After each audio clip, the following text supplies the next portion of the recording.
Hello, everyone, and welcome to the Nordic Football Podcast 10 to Watch in Allsvenskan 2020.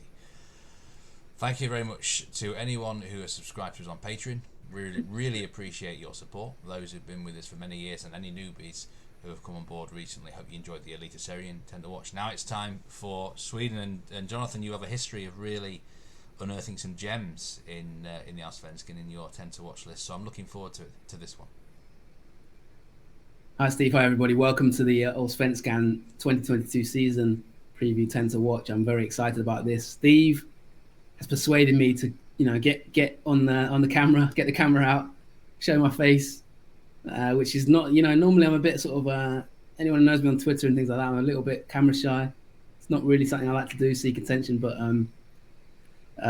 yeah, why not? Let's do it, let's do it. So yeah, nice to be on the show. I'm excited. 10 to watch is always, for me, like my favorite part of the season previews, to be honest. Picking players to watch, and it's kind of what I do, isn't it, as a scout and kind of analyst. So in the past years, I've got a pretty good success rate, good track record of finding like young gems from my time, obviously, when I worked out there as well. So yeah, I'm excited. This is a good 10, I think. You had a strong 10, and obviously it's on YouTube this time, so or on video, sorry. So let's go. Yeah, I think it's good. It's good to get you out of your comfort zone, and we're in this sort of visual age now, aren't we? Where hopefully everyone enjoys the content. So yeah, I think I had a strong 10. I think you've got a really strong 10 coming up here, and as those you can see on screen now, the first one is BILAL HUSSEIN from Aykor, midfielder, age 21, and this is someone who is, I suppose, somewhat familiar with quite a few people because he's been out there and done it a little bit, hasn't he? But you think this is really a guy to watch in 2022? Yeah, so generally speaking, as a background, obviously you tend to go for maybe more established players in the past, historically anyway. We've done it for like 3 or 4 years now, haven't we? Yeah. I usually go for, I mean, you even commented that I've got quite an old list, despite the fact that there's several teenagers on it. So I tend to go for like breakout, maybe younger players. I've tried to get the balance a bit more now because there's been a couple of years where I've picked players too early. And then they don't feature much, even though they're good players, and then it's too late.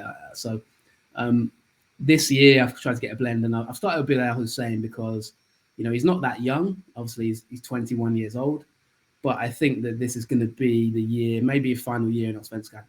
I think he's a very exciting talent at AIK.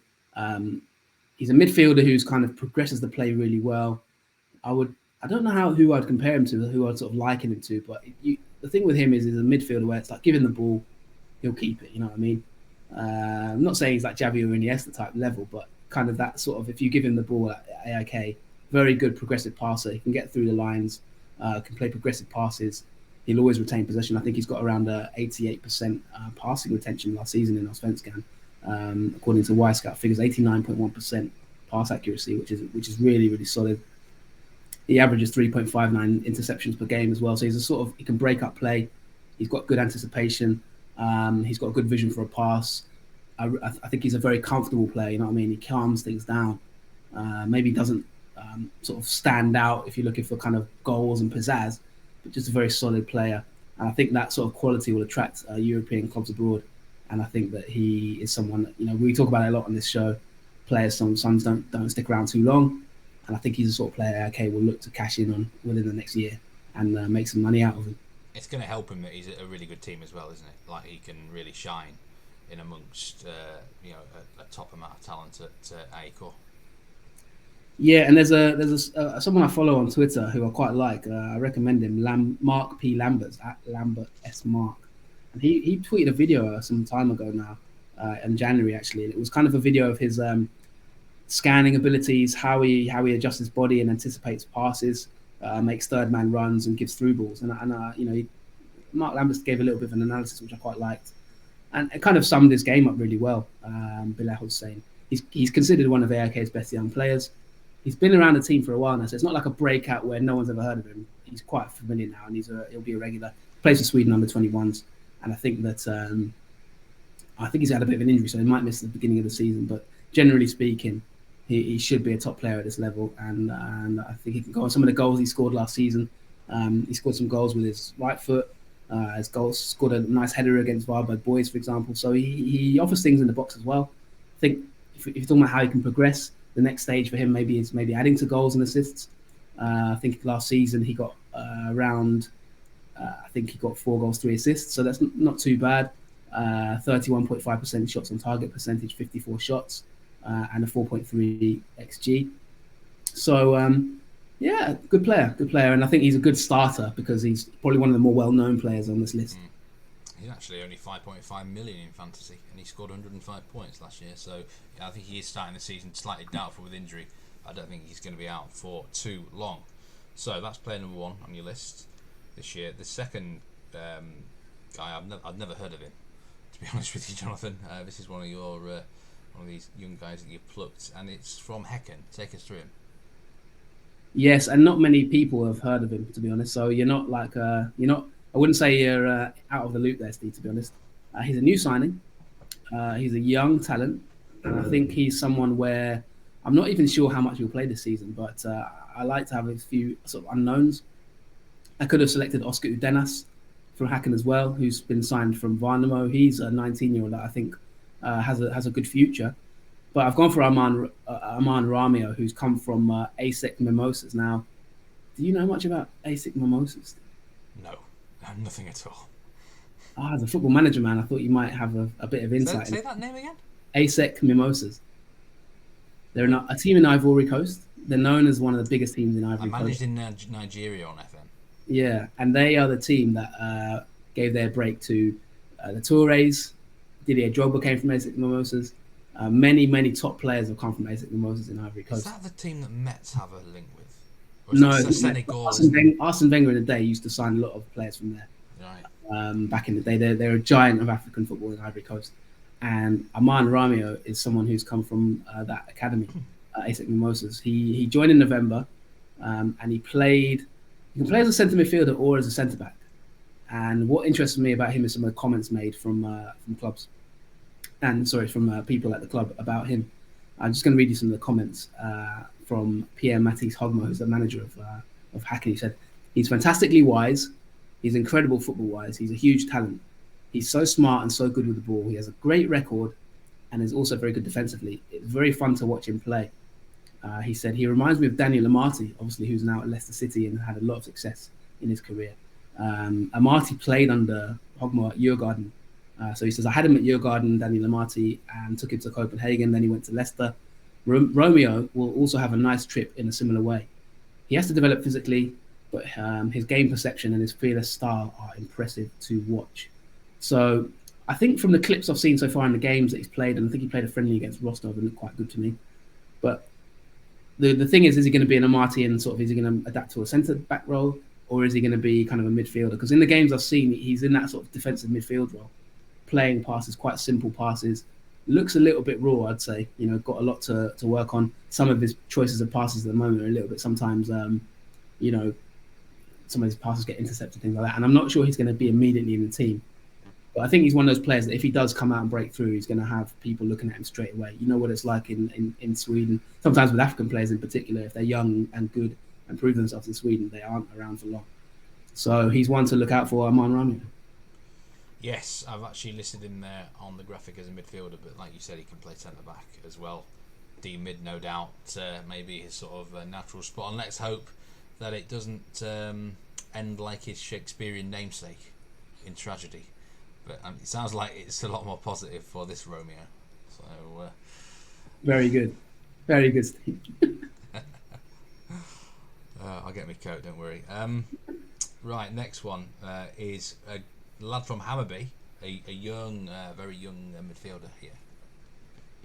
Yeah, I've gone for WILLIOT SWEDBERG, and I think it's fairly self-explanatory. I think most people expect him to leave, and I think he's. Funnily enough, there's a big story about Swedberg. He was actually going to go to Lokomotiv Moscow. Deal was agreed, contracts were signed, everything was done and dusted. And then obviously, as everybody knows, the situation in Russia's come about, unfortunately. And, the move fell apart. It was not deemed a good time for him to be going to Russia.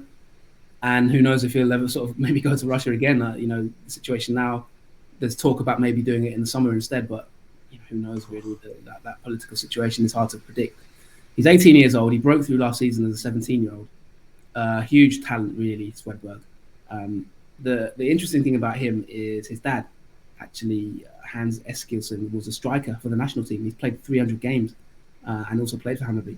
His mum also was named Sweden's best player in 1996, Malin. So comes from a sort of sporting family. And yeah, as I say, the deal was already done in February and collapsed. So this gives maybe some other teams opportunities.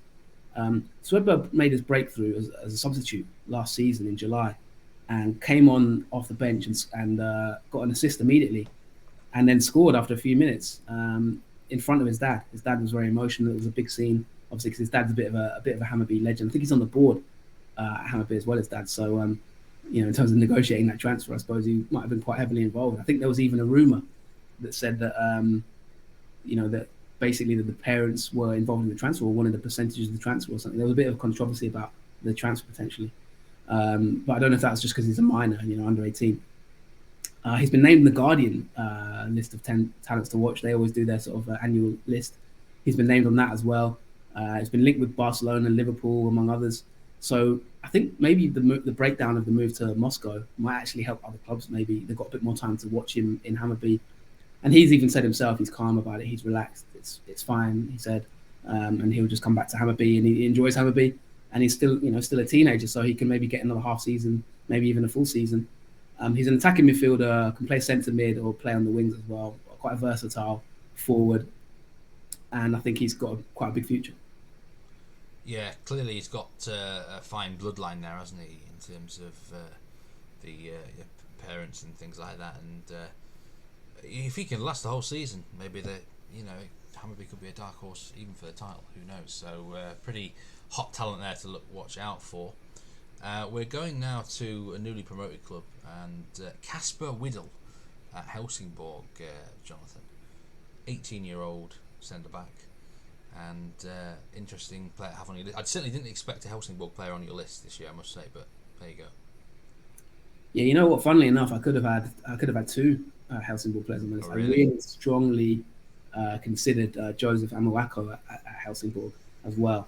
A young player. If you get a chance to see the goal he scored in pre-season, it's Cristiano Ronaldo-esque kind of thing, like two-step overs, shifts the body and smacks it bottom corner against the defender 1v1. He's come from Ghana and looks like a really interesting player, to be honest. 19-year-old left winger from Asante Kotoko. He's nicknamed Chiesa, so I don't know if it's maybe Federico Chiesa or something like that. Very fast player, and I think he's got 2 good feet. And Marco's one to look out for. I wouldn't say he's not going to make my 10 to watch, but obviously for Patreons, you're subscribing. I want to give you the most value possible. So keep an eye on Joseph Amawako as another one to keep to sort of just have a look at. But I've gone for a different player. He's another teenager. His name's Casper WIDELL. He's 18 years old. He's a centre back, and he's already broken through at Helsingborg and become a sort of a first team regular, to be honest. He came from their under-19 squad. As I say, he was the first team regular in their promotion campaign at the back as a centre back. And when you're 17, 18, playing as a starting centre back, that's a big thing, isn't it? That position is one of real responsibility, and you rarely get young centre backs at the top level of football. You've got to be good, haven't you, to get in? Yeah, exactly. You've got to be good. He was strongly linked with Club Brugge. Surprise, surprise. Last season, he has a contract till 2023, and I think the general feeling is that he will be sold if he has a good start to the season in Allsvenskan. If he impresses, he's back in Allsvenskan. Obviously, they were there before. He was very young. He actually broke through in that season when they were in Allsvenskan, and then they got relegated. He's solidified himself in Superettan, and now he's back. So the thing I say with WIDELL, what I like about him is he's very ambitious. He's commented many times in his interviews, and as a Man United fan myself, he said he wants to play for Manchester United, which I like to see. He said he wants to play in the Premier League. He's got this kind of clear mind of where he wants to go, and I like that with players. I like players who have that kind of they know where they want to go and they know how they're going to go about it, which I think always bodes well. And in terms of his defending, he's a calm player on the ball. If you compare him to sort of like a Victor Lindelof type, that kind of play, you might say. I quite like him as a player, and I think he's definitely one to watch this season. He's a very handsome-looking young man, isn't he? I must say. The graphic we've got on him here is, you got to give. He must be an absolute chick magnet, Yeah, he's got that kind of royal look about him, hasn't he? Kind of regal. Even in interviews, like he's got that. He's kind of quite mature. I would say. I don't know if you would agree with me there. Yeah, yeah, yeah. He's got that look as well. You can tell he wants it. You know, ambition. Yeah, I can and almost sense it. he's played for Sweden under 19s. He's decent off both feet. You know, he can kind of pass off his right or left foot. Tends to be more sort of right-sided, I would say. But and he's captained Sweden under 19s as well, I think. So yeah, like you said, he's kind of got that look about him where it's like, I'm not messing around here. I've got a plan. I know what I want to do in my life. I know what I want to do in my career. He's turned down moves already, so he's kind of knows that he wants to get a good amount of experience in Sweden before he leaves. You know, sometimes players just first move that comes on, they go, they're happy, they jump at it. He's actually in his mind seems quite methodical. So keep an eye out for him this season. I don't think he'll be in Allsvenskan for too long.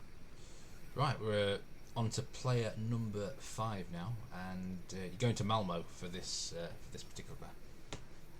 Yes, Sebastian NANASI. He's another one on the list where kind of a bit like BILAL HUSSEIN, a lot of people know about him already. He's broken through a little bit. He's had loans as well. He was loaned to Varberg at one point. Didn't really play much. I think it was 2020 season he was there. But he's had a lot of game time in pre-season, and he could be a breakout player. Malmo always have a couple of decent young talents on their books, and I think they found another one here in NANASI. He's as a forward. He can sort of play as a left-sided player, can maybe play from the right as well. Maybe plays a false 9 or an attacking midfielder. I think this season he will get a bit more responsibility and he will get in the team more. And I think he's a very exciting talent. So I've got to put him on the list because he's. I didn't think he was quite ready at the time in the last year or two. I kind of thought about him on the 10 to watch last year, but I didn't really think he was ready. Is he going to get the minutes? Is he going to get that many minutes, do you think, this season for Malmo? Well, that's the big question, isn't it? I'm not sure if he will because the new manager's there, but the thing is, in pre-season he's got a lot of minutes, so I think there is a chance he will get. I think this is the time to put him in the 10 to watch. I think he will get minutes this year. What's his biggest strength, would you say? He's got a lot of strengths, to be honest. Just the way he keeps the ball. I think he's the way he attacks the ball as well. He gets goals. He's got good timing into the box. As an attacking midfielder, I think he's got a good sense of sort of maybe when to make those runs into the box and when to maybe pass it, lay it off. He's got a few goals in Allsvenskan and in cups and things like that as well. I think he played in the Champions League a couple of times, made a few appearances. So he's got big game experience. And he's one of those ones that's come from Malmo Academy where there's a lot of expectation. People really, Malmo's got a really good academy. Another young kid to look out for. He's not my 10 to watch this year, but maybe next year, Hugo Larsson. So NANASI's the one I think that's now the next one off the production line. Armin Hodzic obviously has been sold to Bordeaux, and I think NANASI will be the one they now sort of give that promotion to. Amin Sarr as well, don't forget. Amin Sarr, didn't even mention it on the season. You got 2 million for him as well. Yeah, I didn't even mention on the season preview that he's left. Obviously, he was at Malby for a while. He's gone to the Netherlands now. Sarr, had a great half season and they sold him. NANASI could be that one as well, because Sarr and NANASI were kind of similar levels. So that's one to keep an eye on. Anders Torstensson basically necking him 2 million. He's coaching. What can I say? Right, now, this is where controversy hits the NFP 10 to watch again. Because you have a player that has previously been on your 10 to watch list, and I was slammed for this in my Elite Serien when I did David Dasro Fofana. And well, it seems you've taken a leaf out of my textbook or gone rogue, because Jacob ONDREJKA is back on the JF 10 to watch list this season for Elfsborg. I can reveal he's the first of 2 Elfsborg players on this list as well. A team that we never used to give any love to whatsoever. Just shows the progress they've made. So, ONDREJKA, I mean, to be fair, when you did first have him on the list, he was all but a kindergarten, wasn't he? So, he's still in his teens. He's 19 now, but winger from Elfsborg. Is this, obviously, you're going to have to justify it like I did with David Dasro Fofana here, Jonathan. Do you know what? Sometimes you speak too soon, isn't it? You condemn yourself by talking too much, and that's what I've done here, isn't it? Partly, I've thought to myself, if you're going to get away with it, then I'm going to get away with it, and I'll explain to you why. Because that season, actually, that I had him in 2019. He was 17, at the time, and I really bigged him up big time. And I said about him, and I said that this is going to be a big player in the future. And lo and behold, I think he barely played a game. I think he went to Landskrona Boys, in fact, on loan for a bit of it. So at the end of the day, he was not around. But listen, there's one thing we do on this podcast is give you, we show you a glimpse of the future. Because 2 years ago, it turned out I was right, and I thought to myself, if you're going to have someone new, someone you've already had, then ONDREJKA definitely deserves it, probably more than Fofana, or as much anyway. I think he'll be one of the potential breakout players of the season. ONDREJKA, I think he's going to get a lot more responsibility now at Elfsborg. He reminds me a little bit of Willemark in a certain way, Patrick Willemark, who went to Feyenoord. Not sure if he's quite, he's not exactly the same in terms of position and the foot, he's more, I think Willemark was more left-footed really, but in terms of the ability to score goals from deep areas, ability to score and get into the box, ability to score from long distance, 1v1 ability as well. He gets goals, he can dribble, he can pass it. Really, I think he's got a big future this season, and I think this is his year. I can reveal that he's 7 million in the Allsvenskan fantasy game, and 35% of people own him. So he's a very, very, very popular pick. And I think we are expecting him to really... Is this the sort of player that could leave in the summer? Well, when you're talking about fantasy, that's the problem. Elfsborg have a lot of good midfielders, to be fair. And I think that one thing about Elfsborg, and we'll talk about another one that I've got in their team midfielder, will he get the responsibility? He's going to have to earn the responsibility this season. I don't think it'll be gifted to him because they've got very good midfielders. And they've got a lot of options in that midfield area. They're a bit maybe light in forwards, but they've got good sort of attacking midfielders and that kind of thing. But ONDREJKA can definitely step up to the plate. I think that I would say he can leave this summer. I think he might stay for another season because he's still only a teenager, still very young, and I don't think that he's probably ready. But you know what football's like, especially in Sweden. You never quite know when a player might get plucked. As I say, he came from Landskrona Boys. He was at EF Core on trial before Elfsborg swooped and picked him up. He was a Sweden under 17 international at that point. And that was when I put him in a 10 to watch. There was a lot of hype about him. And then, kind of like I say, didn't get as much game time. But this year, I think he's ready for it. At times his decision making can be a bit questionable, but his goal, his expected goals and XA and things like that are quite good. And without bogging it down too much with statistics, I think he's a decent pick. Probably a tough question here, but if he was to leave tomorrow to some other league, what sort of league would he be better suited to? Like Holland, Germany, France? I would say Holland because the defences aren't great, and I think technical players from Norway or Sweden tend to do well there. And I think generally speaking, because the level's slightly higher, they can improve their all-round skills. Like Willemark, I think he's good enough to play for Feyenoord, but he'll improve by being in a slightly better league, slightly better tempo. But also they get to play on the ball, don't they? They get the ball. So I would say, for me, ONDREJKA looks like someone who wouldn't surprise me if in 6 to 12 months' time he gets signed by sort of PSV or AZ Alkmaar, someone like that, or maybe Belgium. But he scored a lovely goal in the Swedish Cup as well, by the way, in March, just a few weeks ago. Against the FK Göteborg. So he's a talent. Let's move to the next player on the list, and the youngest player, I do believe, in this on this 10 to watch list, and it is a young centre back from Norrköping. Tell us about him. Yeah, I've gone for my second centre back, Edvin Tellgren. Now, I'm not going to lie and say that I've seen a great deal of him, to be fair. But it's on the little bits I have seen and on what I've read about him and heard about him. I think he's a player that I need to include because I think he will not be in Allsvenskan maybe too long. I think the thing to say about Edvin Tellgren is that at 17, I'm not even sure he'll get in the Norrköping team. I'll be totally honest with you. They've got Dargestal back. Linus Valkes looks like he's going to be a key man. He's slightly positional change. He's sort of playing as a centre back now, even though he came through as a right back maybe. They've got Marco Lund, who's come from Odense. Godswill Apollo's joined. He'll probably be one of the full wing backs. So there's a lot of competition in that defence. Victor Agardius, Skulison. There's a lot of competition, like I say. But at 17 years old, Telgren is already being talked about. Rickard Norling came out and said the sky is the limit for this player. He's already massively bigged him up.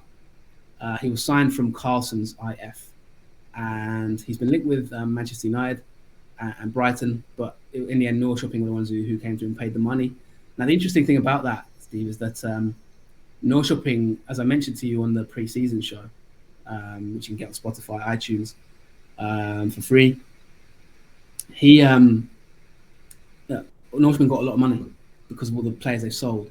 And so all that money, they basically just said, like, who's the best young defender we can get, and went for Telgren. I don't think they really maybe necessarily even needed him, but I think that they, a bit like Haksabanovic when they got him from West Ham, they paid over the odds, but they know they're going to make that money back, and they did make that money back in spades for Haksabanovic. I think they nearly tripled their investment. So this is a similar thing with Telgren. I think they know they're like, someone's going to sign him, and then someone else is going to re-sign him. So let's get him ourselves now, pay a little bit over the odds that we need to. We've got money in the bank, develop him, and we'll probably sell him on. And I think that's the plan, and I think that's probably what will happen. Yeah, it will be very interesting to see if he does get minutes this season, or he's one of those that gets sold before he hardly makes any appearances in the league. I remember that lad at Hammarby, centre-back, who went to Belgium, and he ended up in Germany, I think. What was his name? I forget his name now. Kosanu, yeah, the big lad. And, you know, he was very young as well, so it could be, he could be gone, blinking you'll miss him potentially. So Edwin Telgren at Norrköping, youngest player on the list. Yeah, and he's sort of he's a commanding player. He's good in the air. He can weigh in with goals from sort of corner set pieces.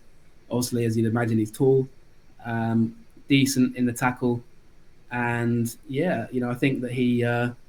As I say, I think Norrköping kind of betting on him. He's a Sweden under-17 international, and I think they're just betting on the fact that he's going to be one that they sort of can make some good money on. And that's the thing. Like I say, Norling doesn't tend to be a manager who really gives the youth that much.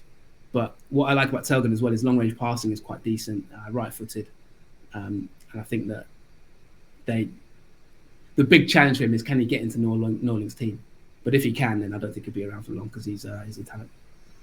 If Norling says he's good, he's good. I think he doesn't really go crazy, does he, with stuff like that? So yeah, if Norling says the sky's the limit, then you know you've got a player. Yeah, it bodes well. Right, we're going back to Elfsborg now, and it's a player called Michael BAIDOO, brought in from Sandnes, I do believe, this season. And the thing that struck me about looking for this guy when I was after a good graphic for him for his image, he looks a real unit. I wouldn't mess with him. Let's just say that. Michael BAIDOO, Allsvenskan attacker midfielder, 22 years old, a new signing to the league, and you already think he's one to watch. Yeah, and just going back on Telgren, actually, he's been promised to be in the first team squad, and he said himself that he wants to play. He didn't want to go to Manchester United. He didn't want to go to abroad, basically, because he said that he wants to get his education, and he wants to sort of he's excited to train with Allsvenskan players and see what their life looks like. So another one like WIDELL, where he looks like he's really considering his future and his steps. So I think getting that first team experience, they've actually promised him he'll be part of the squad, which is it's quite rare, isn't it, that you get that? Age, yeah, but BAIDOO, named after was it a Chinese website or something like that? But he's got a talent, BAIDOO, and I think from what I've read, like Elfsborg chased him for a long time. They've been looking at this player for many years, and I mentioned on the pre-season show that they do methodical sort of scouting and recruitment. He's one they've been targeting for quite a while. I think 10 goals, 10 assists in 69 games in the Obos League AM, which is decent numbers. You know, not incredible, but for a midfielder, that's good, isn't it? That's a good return. Statistically, he's very good in the metrics, and I think he could be a useful signing from Sandnes. Just to talk about how he's been described by the manager and the club manager, the sporting director Stefan Andreasen says, Michael is a player we've tried to get to Elfsborg for a long time, so it's very good that we've got him now. Finally, he's made an exciting journey since he came to Scandinavia, and we now believe he is ready for bigger things. And Elfsborg at this moment in time, they are quite a big club. You know, they're on the up. It's an exciting place to be at the moment. Jimmy Tellin himself said, Michael is an athletic attacking midfielder who has its strength around the opponent's box. He also possesses skill in his high defensive play, and this fits in with how we want to win football matches. And that kind of sums it up, really. He's been brought to use his physicality in high areas of the pitch. I'm sure he'll be a pressing player. He'll be one of those ones who's probably going to chase and harass defenders high up the pitch and try and win the ball back in the final third. And then in quick transitions, he's very, very good at shooting in and around the box. Some of his goals, if you look at his goals in Obos, it's like one touch, two touch, bang. You know what I mean? He can hit it from anywhere. Different areas of the box, corner of the box, right side of the box, left side of the box, centre of the box, outside the box, an angle he can score. So that's the bit that really excites me about BAIDOO. He's got a range of goals in him. And I think from all accounts and from what I've seen, he looks like he's ready for that next step. Elfsborg's a good place to go. Again, the challenge is, will he get enough game time? That's the challenge for him to step up to Allsvenskan level from Obos, which is a bit of a smaller league. But he looks like he's, like you said, he's got that physicality where he looks like he's ready for it. And he's had that adapting time, as he now in Scandinavia. He knows what it's all about. He's used to the cold winters, maybe. So he's ready for that step up. So, yeah, I had to include him in the team because I think he's going to be an exciting player for Elfsborg. Yeah, like I say, I was searching around for images of him, and he looks like a real thoroughbred. Proper physical specimen, but it sounds like he's got the technical as well. Michael BAIDOO. Now, let's move on to your next guy on the list, and it's a serious player. For those who have already listened to the main podcast, you'll know that Jonathan has predicted Sirius as high as 9th this season, so it kind of makes sense to have a player from this team, doesn't it? Yeah, I've gone for MOUSTAFA ZEIDAN. Now, I like this player for quite a long time, but he's had a storied sort of career, Steve, to be honest with you. Been around the block. He actually played for Aston Villa. And I read an interview with him, which was very good, and also gave a bit of insight into what it's like being a football player. It's not easy, to be honest. We put a lot of expectations on these players, and we put our hopes and dreams on them, don't we, as fans and that kind of thing. And we always, even in the 10 to watch, we're looking for the next big thing, like who's going to be the next star. Yeah. And sometimes that puts pressure on players that can be difficult to cope with. I read a really, really interesting interview with him, and he talked about that. He got signed in the summer 2021 from Jönköping, from Sirius. But when he was a kid, he moved to Aston Villa, as I said, as a youth player, but never made it. He said when he was there, he didn't really get much attention. It was like a cutthroat world, dog eat dog, just thrust into this academy system, had no real development plan for him, no real people to support him. He praised actually his agent, and he praised like his family around him. His cousins, I think, with a Hammarby player, if I remember rightly. So he had a good sort of people around him, but he said he had those people help get him through it because he said it was really mentally tough for him. And he said the hardest part mentally was when he came back to Sweden. It was like people said to him, well, you're finished, aren't you? You're done for now. You failed. And being cast as a failure, and you fail to adapt, and that's probably hard to cope. And I think that happens to probably a lot of players in Scandinavia and Sweden, especially because you get so many young players who leave really early, like we talk about, Steve, and then they're back within a year or two, and it must be hard to cope with that kind of expectations. And did they leave at the right time?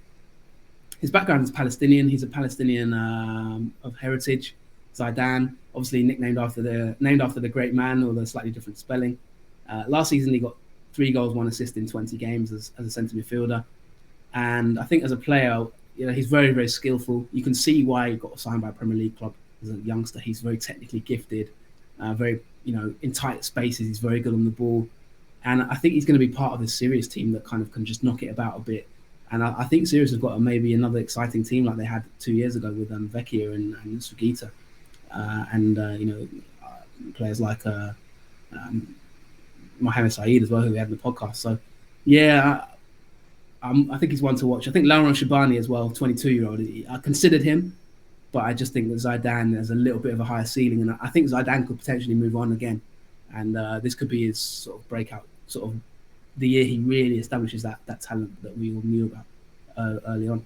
6.5 million in Allsvenskan fantasy, and 8% own him, so maybe they're on to him a bit as well. That is a fairly decent chunk who are after ZEIDAN there. So that is player number 9 on your list, and also the oldest player on this 10 to watch, 2022. So number 10 then, and it is a player currently at GIF Sundsvall. I think he's on loan though, isn't he, John? So take us through this. Yeah, and I don't know if I should just quickly mention this, Steve. I mean, I hate to sort of go back on players if that's okay. But Zidane, when he was at Jönköping, he was coached under Andreas Brandstrom, who's the new Malby manager. And obviously in the season preview, I didn't quite mention this, but one of the reasons that I've got Malby a bit higher is because Zidane described Brandstrom as one of the greatest human beings he's ever met in his life. He said he still talks to him today. He says we talk about everything. And he said that the way he improved Zidane when he was at Jönköping, he was like, he got my career back on track. He said that the 2 years there kind of changed his life in a way, football wise. He didn't like knock him for all his weak points. He just focused on his positives. And yeah, like I say, he said that he's the greatest human connoisseur. I don't know if that's a Google Translate problem, but the greatest human connoisseur I've ever met in my life. He knows everything. He sees everything. And even to this day, we still talk about anything and everything between heaven and earth. We have a great relationship. So that's probably a bit of insight into why I picked Mjällby a little bit higher. Andreas Brandstrom, one to watch maybe as a coach. Moving on to the final player, as you mentioned there. Sorry for that interjection, but just felt that'd be interesting to add. No, I do like a bit of tidbit. Yeah, so I didn't get to mention it, like I say, on the free show, so a bit of a bonus there. SAKU YLATUPA is my final pick, and it's a little bit of a, I'd say a bit of a wild card maybe. Obviously, he's been at AIK. Some might say, well, he's flopped at AIK. Why is he, what's he doing back in Gidswoodsval? Maybe he didn't make it. But I think that this potentially could be an interesting season for YLATUPA. I've always quite liked him. He was at Ajax as a kid, and I think it's Finnish heritage, Finnish background. And he's only 22. I think this could be the perfect move for him, because I think he didn't really. I think I mentioned it on the preseason show. He never really mentally adapted to AIK. He was amongst so many players like Tom Stranegard, BILAL HUSSEIN, obviously Paulos Abraham, who moved to Groningen. There was a lot of young talents at AIK that came through, and YLATUPA kind of sometimes he'd be in the team, then he wouldn't be in the team for a long time. Injury problems, I think mental problems behind the scenes as well. Maybe he didn't quite adapt to it all. But I think that gives him he'll have time to breathe, he'll have room to breathe. And I think technically he's an exciting player. In pre-season, he's quite lively. He can get goals and assists. A technical player, that I like, kind of multifunctional sort of player. I could imagine within 18 months, I could imagine someone like Buda Glimt signing. You know what I mean? He kind of looks to me like a Glimt player. That technical 1-2 touch. I can imagine him going maybe somewhere like that, or maybe SC Copenhagen in the future. I like him. I think he's got a lot to prove, because at AIK there was a lot of expectations on him and he never quite lived up to them. But at 22, this is the year really for him to settle down now. He's a bit more older, a bit more mature, and say, yeah, let me put my stamp on this Gidswoodsval team and make it my team. Yeah, and I remember last season at times when he had a good game, AIK fans were raving about him. They really were. And sorry, he's not on loan from AIK. They've actually bought him for £110,000. So this could be a really good investment for GIF if he takes off. Yeah, and I'm surprised that AIK have kind of let him go. I think it's just like he's just not. It's just one of those cases of maybe right club, wrong time. If you know what I mean. You could even see him coming back to AIK in the future, maybe. But it just felt like they always wanted to push him, but he never quite, just never quite sort of had the expectations that AIK. AIK it's big expectations, and you've got to be ready for that. And I'm not sure if he really was at that young age quite ready. But I think, like I say, at Gidswoodsval, he's going to be a key man in that team. There's going to be a lot of weight on his shoulders to perform, and I think maybe he needs that. Someone who's come from Ajax and the Toekomst, the famous Ajax academy. Maybe that expectation, maybe that lower expectation, but the right environment could help him. So yeah, I think he's one to watch, and I think he's an interesting. And like you said, AIK fans, he's had games where he's looked really good at. Yeah, he has. Yeah, so, he's caught my eye in his good games. Exactly. So that's why I've got him in this 10 to watch. Yeah, SAKU YLATUPA, player number 10. Now, what's this? There's another player, a bonus player. You can't help yourself, Jonathan, can you? I know you were umming and ahhing about who to include, who not to include. So you had to add this guy at the end, number 11, the bonus player. And he's from IFK Göteborg. You had to get an IFK guy in. You had to. It would have been criminal. So you've gone with an 18-year-old midfielder, attacking HUSSEIN Karnail. Is that how you pronounce him? You'll have to fill me in. You know me too well, Steve. You know me too well. Number one, I couldn't go without an EF Core player. I think I've had an EF Core player in almost every 10 to watch we've done. I'd say at least 4 out of them, 5 or 3 out of the 4. The day they don't have one in, they're in trouble. Yeah, and obviously he's a bonus one, so technically he's not in it. But I want to give as much value as possible, and because I've got ONDREJKA second time, I thought, well, I can get away with it now. I can add one more. You know, if you're going to break the rules, then I'm going to break the rules. So I'm going for HUSSEIN Carneal now. He might not get breakthrough this season, but with 10 to watch, Steve, I always think if there's someone breaks through and I didn't get them and they leave or something, then I kick myself forever. So I never want to miss one that kind of... I always remember Imam Yanyu was Everton from Beko Hacken. Didn't actually hardly play in Allsvenskan. As a 16-year-old, I put him in my 10 to watch, and then Everton signed him. And of course, loads of Everton fans were, tweeting us, weren't they, at that time? He's got an interesting backstory, Carneal. He's from Afghanistan, and he moved to Trollhättan, which is in the Göteborg region. He fled the war, obviously, and is kind of a refugee, essentially. A lot of people can relate to that situation at the moment with the Ukraine situation. He was signed to EF Core's Academy and recently he's been given a 4-year deal, which is a big thing, to give an 18-year-old a 4-year contract. He's hugely highly rated. I was talking to someone I know at EF Core, actually. I won't name them, but they said he's got a massive future as well. And when they did a lot of interviews in pre-season, there's a few interviews I've seen of every club was asked to name their sort of breakout player, and both Marcus Berg and Mickey Stara said HUSSEIN Carneal. Mickey Stara said he's got good physique, good tempo, good speed, and he said we will definitely see him in the spring in Allsvenskan. So it's a direct quote there, Mika.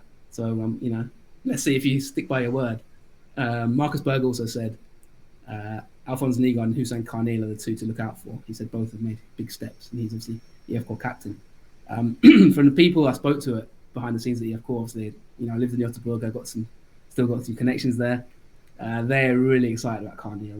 They've said he's potentially a force of nature, quote unquote, and they've said he's someone that's going to, really, really excite the fans. He's come from a tough background, obviously, and I think, without trying to widen it out and talk about human beings and life and stuff, I think when you're a refugee, I do sometimes think the mentality of a refugee is kind of like, you're coming from serious trauma. Do you know what I mean? Serious pain and heartbreak. Luka Modric is obviously one of the most famous refugees in football. And sometimes you can channel that into something else. You know what I mean? You want a distraction. And sometimes from tough times, beautiful things can happen. Carneal strikes me as someone who's sort of come to Göteborg. And there's a lot of, I know Gothenburg quite well. Sweden in general is quite welcoming of refugees. And Gothenburg, there's certain parts of Gothenburg where, they took in a lot of refugees. And you get certain pockets of Gothenburg where it's a bit more immigrant backgrounds, if you know what I mean. Carneal's kind of come from that background and really channeled his energy into EF Core. And EF Core's Academy is a big academy. It's not easy to make it through EF Core's Academy. They've got so many players, and it's such a famous academy. So the way people talk about him, I just want to add him as a sort of a bonus option, because if he does break through, then he's going to be an exciting player to watch. Really good on the ball, very exciting. He's a natural kind of street baller in a way, gifted footballer. And it's just a case of will he get some game time from Mickey Stara, and that's the problem. He's got speed, he's got power, he can drive with the ball. He's a good shooter, got creativity. So I'm excited about Carneal if he can get game time, and hopefully he does. Well, there we have it then. The 10 or 11 to watch from Allsvenskan 2022. Thank you very much, Jonathan. Really appreciate that. Hope you all enjoyed it. You guys on Patreon there. Hope a bit of extra value for money with the 11th player. But thanks once again for subscribing to get access to this 10 to watch list, and watch out for some more in-depth Patreon videos. We definitely will be doing some player profiles, specific player profiles this season. So they won't be just getting 2 or 3 minutes mentioned. It'll be more like sort of 10 to 15 on one player. So that's something to look forward to with more videos with me and Jonathan. But yeah, I really enjoyed that one. Hey, you've got 11 for the price of 10. So I can't complain, can you? Keep if you're a scout, you've got a notebook. Let me know what you think of them. You can tweet me on Twitter at JFFootball, FUTBOL. If you're following us on Twitter as well at Nordic Football, please drop a comment, or even on the Patreon. You can leave comments and likes on this Patreon, so please like it and just leave a comment letting me know what you think of some of the players. And as Steve has mentioned there, on this Patreon, we will be looking at players regularly through the season, so we might even have even deeper analysis of some of these players. And I'd love to hear your feedback. So I hope you've got value from it. Please share it if you like the show, if you like the Patreon. Please tweet the Patreon link and tweet the link to this episode on Patreon, obviously, or the Elitesarian one as well. Steve put in some fantastic work, and obviously subscribe on Spotify and iTunes for the main pod, and just share it because it helps us get the word out there if you like it. Every year, as you've said, Steve, we tend to, the players that we pick, they don't tend to stick around in Allsvenskan for long. So let's keep an eye on these players, see where they are in a year's time. But hopefully that value that you get from paying for the content offers you a bit more insight into who are the players you've got to keep an eye out for and don't miss out on in Sweden. Absolutely right. Well, thank you very much, Jonathan. Thanks very much all for watching, and we'll see you next time. Goodbye. Thanks, everyone. Goodbye.